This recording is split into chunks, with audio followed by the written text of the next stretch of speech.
I come to the floor today, the day before we will be voting on a piece of legislation to deal with relief for people, for a country dealing with coronavirus. I come to the floor today as Americans are looking to us, the United States Senate, to provide relief in this ongoing battle against this disease. Republicans, Mr. President, as you well know, are offering a path forward. That's what the American people want. They want a path forward. So tomorrow, the Senate Republicans will move a targeted bill, a bill to help people get back to work, to help kids to get back to school, and to deal with and put the disease in the rearview mirror. It's interesting, Mr. President, watching all of the things that unfold in the United States Senate or in the chamber, that Democrats continue to be playing political games. The Democrat leaders in the House as well as the Senate have held up this round of coronavirus relief, just as they held up the last round of coronavirus relief. Say, where is the roadblock? Well, I will tell you, Senator Schumer and Speaker Pelosi have been the roadblocks to relief for the American public. The Speaker has demanded a multi-trillion-dollar blank check to pursue her liberal agenda. It's a liberal wish list, no strings attached. You can go through all of the things that she has asked for. Even the New York Times said it was a liberal wish list, and that's the New York Times realizing that it wasn't a serious piece of legislation.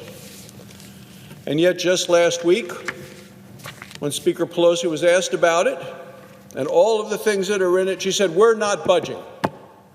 Her statement, "We're not budging." At the same time, when you look at what's happening in the country, presidential nominee Joe Biden, he seems to be ever so slowly coming out of his hiding place in the basement. His answer to coronavirus, and the press asked him about this a week or so when he just edged out of the basement just a little bit. He said he would shut down the entire country again. That's not what they want in Wyoming. That's not what they want in your state, Mr. President. That would be a recipe for disaster. But that's what the former vice president, the nominee of the Democrat Party, has said he would do: shut down the country again. Mr. President, we have seen time and time again Democrat leaders shrink in the face of adversity. Republicans are facing challenges head on. It was interesting, a couple of weeks ago, Mr. President, during the Democrat convention, Joe Biden didn't even mention the violence that was plaguing Democrat-run cities all across the country. Not a single one of the Democrat speakers at their convention mentioned the destruction and the looting and the rioting and the violence. Democrat mayors, Democrat governors, through their words and their actions, are encouraging these riots that are destroying our cities. They have surrendered to the left-wing mob, and as a result, violent anarchists rule the streets in a number of the cities run by liberal mayors. In Portland, Oregon, police officers have been viciously attacked for 100 days. Innocent people have been murdered in cold blood. We have seen small businesses looted, torched, a lifetime of work up in flames. Democrat mayors are tying the hands of law enforcement, it appears to me. Liberal city officials are defunding the police, calling to defund the police, voting to defund the police. And clearly they refuse to allow the police to do their job. It's an incredibly dangerous situation, Mr. President, and it's a complete lack of leadership by Democrats.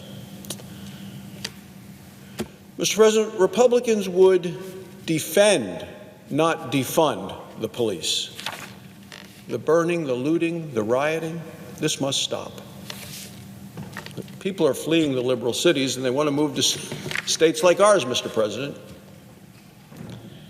Even some Democrat mayors are fleeing their own homes. Portland's mayor is moving out of his condo building to escape the riots. St. Louis's mayor has temporarily relocated from her home. And the mayor of Chicago, interestingly enough, has banned protests on her block, while doing nothing to protect the rest of the cities, where the number of fatalities, the number of where there is violence and murder are breaking records, all-time high. Look, people expect their elected leaders to keep them safe.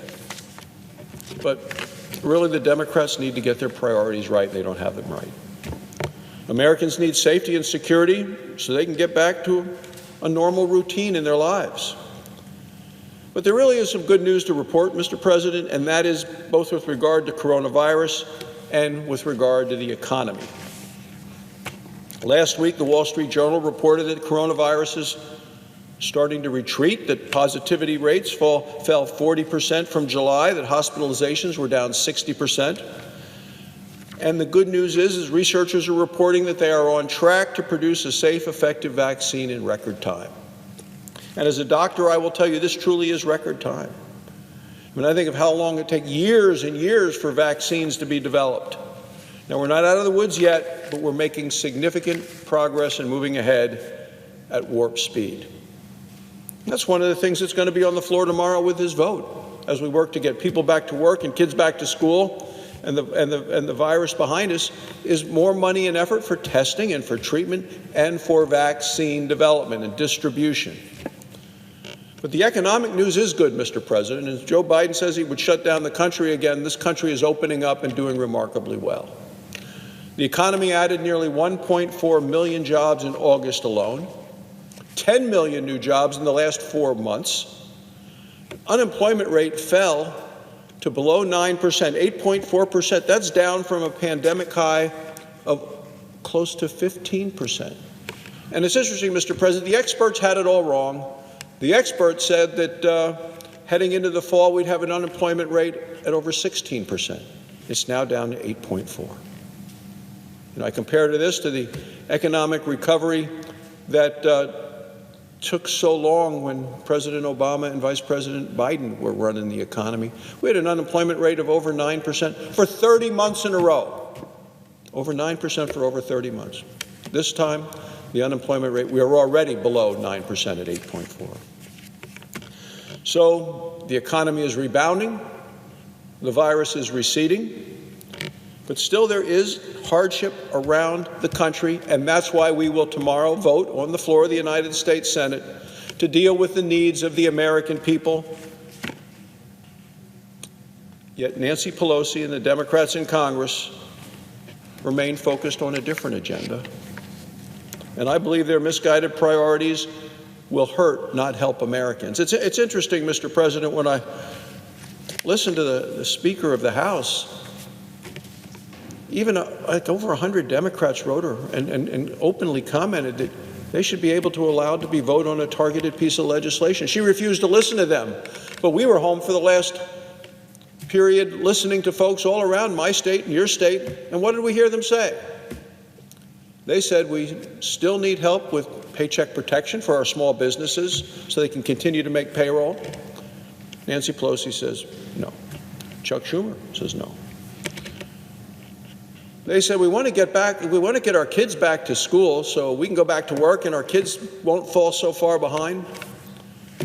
Nancy Pelosi has said no, and my concern is that tomorrow Chuck Schumer will say no as well. People at home said we need the vaccine, we need more testing, we need treatments.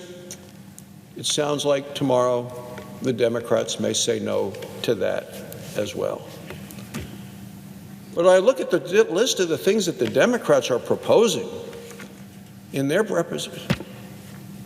More money for sanctuary cities, direct payment checks to illegal immigrants, issues relating to immigration and custom enforcement. Mr. President, that's just the tip of the iceberg. But at the same time, with their misplaced priorities, they're blocking justice reform. They did that to the Tim Scott justice reform bill that I think every one of the Republicans co-sponsored, blocked it, refused to even allow it to come to the floor for discussion. They're ignoring crime. Clearly, Mr. President, the left wing of the Democrat Party has taken the wheel and has taken a sharp left turn and is headed right off the cliff. The Democrats' misguided priorities lie in stark contrast with Republicans' forward-looking plan. We have targeted coronavirus relief. It's a bill that will help our students, will help our workers, will help our families, will help people with the disease. The Senate legislation sensibly extends small business paycheck protection support to help keep people on the payroll.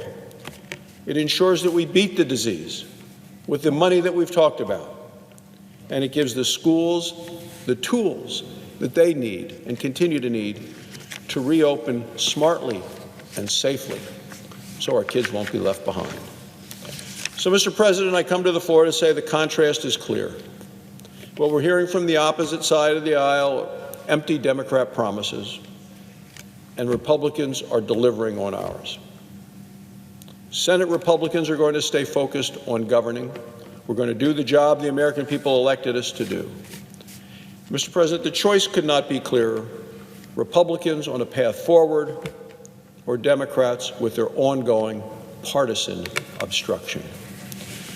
So I thank you, Mr. President. Appreciate your time, your attention in this critical time as we move forward with a bill that the American public is asking us to pass, that we have Republicans supporting, that fills the needs and responds directly to the needs of the American people. And at the same time tomorrow, we'll see if the Democrats continue to obstruct or work with us on a solution and a path forward for our nation. Thank you, Mr. President. I yield the floor.